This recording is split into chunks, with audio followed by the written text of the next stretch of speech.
and breathe. Yes, guys, welcome back to the channel. Welcome back yet again. Make sure you're smashing a like on your way and make sure you're hitting the subscribe button as too. And you should be hitting the subscribe button just for that. Where is it? That fucking game we just watched. What a game of football we just sat down and watched, people. Inter Milan 4, Barcelona 3, 7-6. Yes, 7-6 on aggregate over the two legs. I just put it out, but the game's just ended now. I'm recording this after.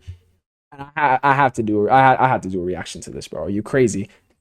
This is one of the best Champions League ties I've definitely ever seen in my life. And I ain't that old, so make of that what you will. But the players, what's it called? I'm pretty sure everyone else knew. This is definitely an all-timer tie. What a fucking game. What a fucking games. Both games. The 3-3 classics in both, bro. This tie is going to be watched back for years.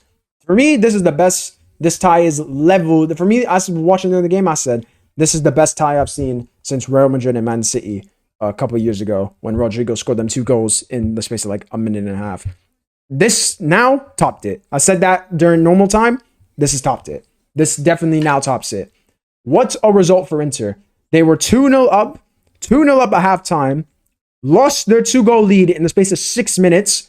Went 3-2 down, thought they had, in the 88th minute, they lost the game, got back into it 5 minutes later, and then they nicked it in extra time and defended for their lives. They finally were able to see it out. What a fucking game. I keep saying it, bro, but let's just go through it, man. What's it called? That first half, the way I describe, because we got to start with normal time. Yeah, we got to start with normal time. The way I'll describe the 90 minutes, would be literally be, it sounds cliche as fuck, but you'll understand me. Game of 2 halves completely. That first half, Inter were on Barcelona like flies on shit in that first half. Barcelona were creating absolutely nothing. Inter created all the better chances. I thought Denzel Dumfries was absolutely unreal across both legs. I thought he was probably the best player across both legs. 2 goals in the first leg. Absolutely cooked today. Like, absolutely unreal, bro. Best player of the tie. Player of the tie, no doubt. And if there's one person who deserves to go to the Champions League final, it's him. It's definitely him. You have to say that. But Inter go 2-0 up after DiMarco. DiMarco was another one. He got taken off. He got taken off before the 90. He actually got taken off at 2-1. He got taken off at 2-1. They were trying to see it out from there. Lost the lead 5 minutes later, by the way. But what's it called? DiMarco won the ball back for the opening. The opening goal, Martinez scored.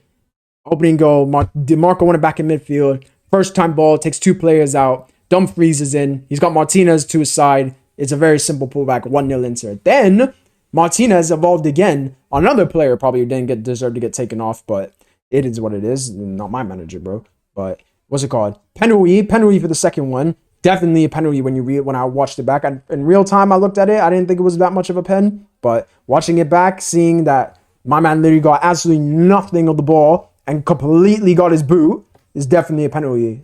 Çalhanoğlu steps up, sorts it away, 2-0.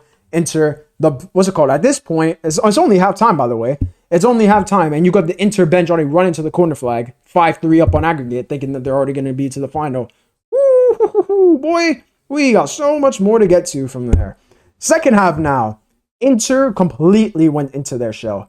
Naturally, they just went into the shell. 2-goal lead. They were not interested in looking for a third, making it 6-3. They were not interested in that. They just wanted to defend if Inter had to choose how the game went, they would have they would have preferred the game to be done at 2-0 and the game finished that way. And they just seen out the second half. But that is not what happened, bro. Barcelona absolutely took over.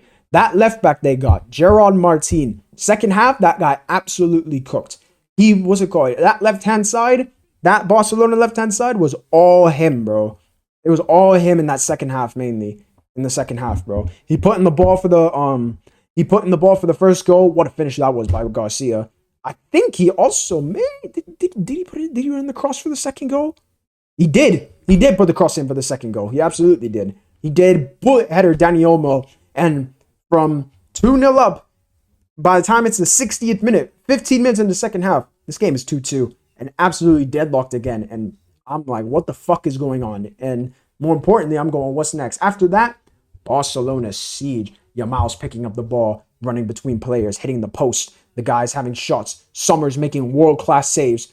Getting caught on a 3v2. It's ridiculous. Inter, Jan Sommer, by the way. Oh my. He's the reason why they're through tonight. I'm being so real. The saves that guy made at all points of the game. 2-1, 2-0. The guy who was making saves all time, bro. 14 saves, I think he made over both legs. 14 saves. How many of them did he make today? 7. He made 7 of them today. Half of the save, he made 7 saves today. One of them was absolutely world class. If you've not seen it, you got to go back and watch it, bro. I do not know how he saved that. That is an all-timer save. That's going to get watched back for time. Then the Barcelona siege continues. Martinez comes off. DiMarco comes off. The negative substitutions come on. I think Augusto came on. Taremi came on. But we'll get to the one Inter substitution that made all the difference. We'll get there soon. But they kept piling the pressure on Barcelona, yeah? Kept piling on the pressure. My God, look at this guy Fortesi doing his interview. I got the CBS right on as I'm recording this. He's doing his interview right now. Is that Del Piero? Del Piero. Anyway, Barcelona piling on the pressure. You know the goal's coming. Like Inter look completely shell-shocked. They don't know where to look. They don't know where their next goal is coming from. They have no idea how to get back in this tie. And then all of a sudden, Rafinha gets the ball played to the left-hand side. Rafinha has a shot. Stings the palms of Summer. Comes back out to Rafinha. He buries it. 87th minute. Buries it, bro. Absolutely buries it. And you think Barca are going to go through. Then, boy, that's when I thought the game was over. What was it? I don't even know what the aggregate score is. I think it was, what was the aggregate score at that point? I think it was 6-5. 6-5, I think it was. 6-5. Ridiculous, bro. 6-5. Barca are 6 minutes away from a Champions League final. Then Denzel Dumfries decided, wait, I've been cooking this whole tie. Let's put the chef hat back on again. Wins the ball back off of, I think it was Fermin Lopez. No foul. He tried to buy the foul. It was him or Martin. One of them tried to buy the foul. Then pulls it back, and of all people in the 6-yard box to smash it into the roof of the net, it's Francesco Acerbi. 37 years old, scoring the equalizer, Champions League semifinal, rescuing Inter from the deaths. Unbelievable. We've had 2 late goals. This tie has been unreal. 3-3 again. We're heading to extra time, people. Now, when we get to extra time, a very important substitution got made by the name of is his name Francesco? What the fuck is his name? Davide Fratesi. The guy, he scored the winner in Munich. Scored vital goals in the Champions League, and he's done it again. He did it again today. Marcus Thuram gets the ball on the right wing. Absolutely cooks the living life. Dumfries gave him the chef hat, bro. Dumfries said, I'm done cooking now. I've done my thing this tie. Thuram, over to you. Gives him the chef's hat. Ronald Araujo gets absolutely fried like a piece of chicken. Like a chicken leg, a chicken thigh. Bro, that brother should be in a KFC box. He got cooked that bad. It was disgusting. Gets past him. Ball pulled back. Taremi lays it off. Fortesi takes his touch, buries it in the corner. Inter 4, Barcelona 3, 7-6 on aggregate. And after that, Inter do what they always do, which is defend like demons. Well, they weren't doing that today, but they weren't gonna. They already let a 2-goal lead slip in both legs. They weren't gonna let it. They were gonna let another lead slip again. But what a fucking game of football that was. Inter head to the semifinal. Barcelona's treble is over. That's probably the biggest thing you could take from there, like for them. That's the biggest thing for them. They can't do the treble no more. Actually, they can't do the treble, but they can still do a treble. And not only is the treble gone, but the quad is gone too. Because Barca already had 2 trophies this year. The last 2 things they needed to win was the league and the Champions League. They can't win the Champions League now, obviously. So now all they can do is a domestic treble. From the quad to doing the treble, domestic treble. Now it's a domestic treble. So Barca, all they got left to look for in the league. Inter are going to be heading back to Munich. Obviously, they've been there already when they played Bayern, and they won there too. So hopefully, if Arsenal get there, they don't have to fucking. Hopefully, they don't fucking win again, because first teams always win their first Champions League in Munich. Inshallah, if we make it there. But listen, so Inter are going to be in the final. They're waiting for PSG or Arsenal there.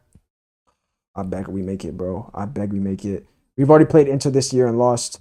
Defensively, it's going to be getting past that guy, Jan Sommer, a guy, he's got Champions League man of the match. He probably deserves it for the fucking world-class saves the guy was making. I feel like Dumfries has been robbed, but it is what it is.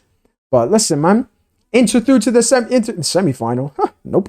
Inter through to the final of the Champions League. Second time in 3 years. Arsenal hopefully making their next. Inshallah tomorrow, man. But big up everyone who tuned in. Thought I'd do a little reaction. How could I not? The game was fucking cracked. Listen, people. Arsenal Champions League semi-final tomorrow. 1-0 down. Come on, the boys. Listen, big up everyone who tuned in. Smash the like button. Hit the subscribe button as well. And I'm out of here, people. Peace.